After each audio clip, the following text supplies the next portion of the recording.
수가성 여인을 기억하십니까? 이 여인에게 한 가지 궁금증이 있었는데, 과연 어디서 예배를 드리는 것이 진짜 예배고 참 예배라서 하나님이 받으실까라는 질문이었습니다. 이 수가성 여인을 비롯해서 사마리아 사람들은 이런 신앙적인 궁금증이 생길 때 한 가지 확신한 것이 있었는데, 바로 메시아가 오시면 우리에 대한 이 모든 궁금증이 다 해결될 것이라는 확신이 있었습니다. 그리고 예수님이 그 수가성 여인을 찾아오셨죠. 그리고 뭐라고 정확한 답변을 주셨습니까?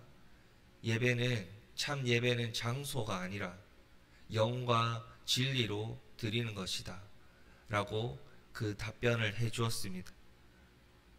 그리고 그 답을 들었을 때 수가성 여인은 이분이 참 메시아시구나, 그리스도가 되시구나 라는 것을 깨닫고 많은 사람들에게 전하기 시작했습니다.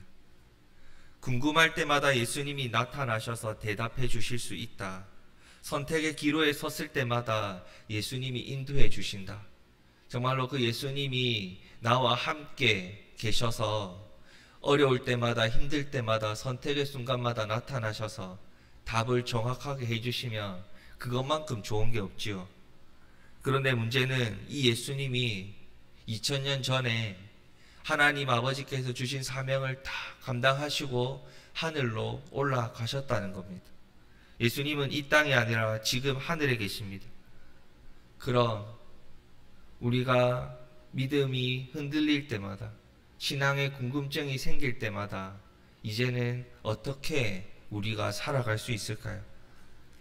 하나님의 뜻을 다 가르쳐 주었으니 이제는 앞으로 내 말을 기억하고 너희들이 알아서 공부하면서 살아가라 말씀하시지 않습니다. 우리의 연약함을 아시는 주님께서 우리를 도우실 수 있는 분, 바로 보혜사 성령 하나님을 우리에게 보내시겠다고 약속하셨고, 그 다락방에서 기다렸던 자들에게 얼마 되지 않아서 바로 성령 하나님이 임하셨다는 것을 볼 수 있습니다.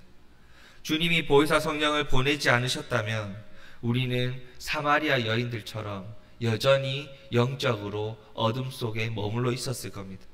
본문을 통해 우리에게 성령의 사역이 어떻게 이루어지는지, 성령 하나님이 지금도 이 자리에서 기도하며 예배하는 갈매교회 성도님들 삶 속에 어떻게 역사하시는지를 함께 나누고 기도하고자 합니다.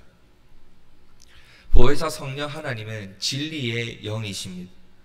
성경에서 말하는 진리는 요한복음에서 말하고 있는 것처럼 생명과 직결되는 문제입니다. 죽고 사는 문제가 이 진리에 있다는 것입니다. 성경이 말하는 진리, 하나님께서 말씀하시는 진리는 우리가 영원을 두고 사느냐 죽느냐 하는 문제의 답이 된다는 것입니다. 예수님은 자신을 가리켜서 내가 곧 진리요, 내가 길이요, 진리요, 생명이라 말씀하십니다. 예수님이 진리시고 예수님을 모르면 영원토록 죽는다는 것입니다. 여기서의 죽음은 하나님께로 가까이 갈 수 없고 영원토록 고통받는다는 것이죠. 아는 것에서 넘어서서 예수님을 그리스도로 믿고 깨닫지 못한다면 그렇게 영원히 죽어야 하는 것입니다. 이 중요한 진리를 깨닫게 하시는 분, 이 복음을 깨닫게 하시는 분이 바로 보혜사 성령 하나님이십니다. 성령 하나님께서 그 사람의 마음속에서 이것이 복음이다, 예수님이 그리스도가 되신다, 이것을 믿어야 하나님 아버지께로 간다 라는 믿음을 주시지 않고 깨닫게 하시지 않으면 이 성경을 아무리 읽어도 하나님의 말씀을 깨달을 수 없다는 것입니다. 본문은 보혜사 성령 하나님이 알리시는 분이다 라고 소개합니다. 여기서 알린다는 것은 대언자 혹은 메신저라는 의미이죠. 성령은 독자적으로 말씀하시지 않고요, 그리스도께서 들으신 것을, 그리스도에게서 받으신 것을 전하고 있습니다. 그것은 바로 성부 하나님께서 가지신 모든 것이 그리스도의 것이고 그리스도의 전부가 성령 하나님이시고 이 삼위 하나님은 한 분 하나님이시며 같은 말씀을 전하신다는 것입니다. 삼위 하나님이 선포하시는 하나님의 말씀이 동일하고 그 말씀을 가르치시고 선포하시고 깨닫게 하시는 사역을 이 삼위 하나님께서 바로 우리에게 동일하게 하신다는 것입니다. 인간이라는 존재는 연약한 존재고요. 기억력에는 반드시 한계가 있습니다. 그날 들었던 말씀도 그날 까먹는 것이 인간의 연약함이지요. 예수님이 가시고 나서 옆에서 하나하나 계속해서 가르쳐 주실 수 없었습니다. 예수님은 이미 2000년 전에 하늘로 올라가셨기 때문에 더 이상 우리에게 하나님의 말씀을 옆에서 가르쳐 주실 수 없습니다. 그래서 진리의 영이 필요한 것입니다. 진리의 영이신 보혜사 성령 하나님께서 우리를 진리 가운데로 인도하신다는 것은 이 성경에 기록된 예수 그리스도에게로 하나님께로 인도하신다는 뜻입니다. 더 정확히 말하자면 이 성령 하나님이 이 땅에 복음을 선포하고 계신 것입니다. 이 성령 하나님께서 계속해서 예수님이 이 땅에서 하셨던 하나님의 나라를 가르치시고 복음을 선포하시고 영적으로 죽어가는 자들을 하나님께로 인도하고 계신 것이죠. 진리의 영이 오시지 않았다면 우리는 주님이 부활하신 후에도 우리 뒤를 계속 따라다니면서 말씀을 가르쳐 주셔야 했을 겁니다. 아니면 우리가 질문할 때마다 그 예수님이 하늘에서 내려오셔가지고 옆에서 가르쳐 주셔야 했겠죠. 그러나 성령이 우리의 각 심령에 거하시면서 우리를 진리 가운데로 인도하고 계신 것입니다. 오늘 요한복음 16장에서 말씀하시는 그 보혜사 성령 하나님이 우리를 진리 가운데로 하나님께로 복음을 깨닫게 하시는 사역을 감당해 가고 계십니다. 진리의 영이 하시는 또 하나의 중요한 사역은 그리스도를 영화롭게 하는 것입니다. 복음을 깨닫게 하시고 주님께로 인도하시는 사역을 하실 뿐만 아니라 그 예수 그리스도를 영화롭게 하십니다. 14절에 보면 그가 보혜사 성령이 하나님의 영광을 나타내실 것이다 라고 기록을 하지요. 이 말씀은 성령 하나님께서 영화롭게 하신다는 것은 예수 그리스도께서 영화롭지 않으신데 영화롭게 만드시겠다라는 뜻이 아닙니다. 예수님 자체는 늘 영광을 받으시기에 합당하시고 영화로우신 존재이지요. 그렇다면 성령은 어떻게 그리스도를 영화롭게 하실까요? 그 방법이 무엇이겠습니까? 예수님이 어떻게 아버지 하나님께 영광을 돌렸고 그 아버지의 영광을 세상에 나타냈고 영화롭게 하셨는지를 보면 알 수 있습니다. 예수님이 이 땅에서 하나님 말씀, 아버지 말씀 불순종한 적이 있습니까?